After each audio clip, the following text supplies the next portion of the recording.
கோயில் சிலை ஒன்று உயிர் கொன்று நடைபோடுதோ. கொஞ்சுவாங்க அந்த சீன்ல மஞ்சுளா, கொன்னுடுவாங்க தன்னுடைய அழகுல.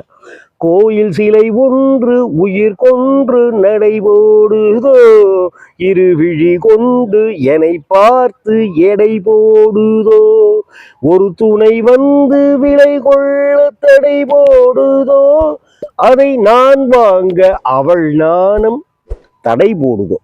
இங்க பாருங்க, கோயில் சிலை ஒன்று உயிர் கொண்டு நடைபோடுதோ, இரு விழி கொண்டு என்னை பார்த்து எடை போடுதோ, ஒரு துணை வந்து விலை கொள்ள தடை போடுதோ, அதை நான் வாங்க அவள் நாணம் தடை போடுதோ.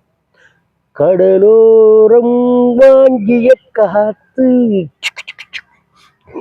அப்படின்னு ஒரு மியூசிக், அந்த லொக்கேஷன், எம்ஜிஆரோட சிரிப்பு, கதகதப்பா மாறிடும் அப்படின்னு சொல்ற ஸ்டைலு, சிரிப்பு, அதெல்லாம் நம்மளை கட்டி போட்டாருங்க.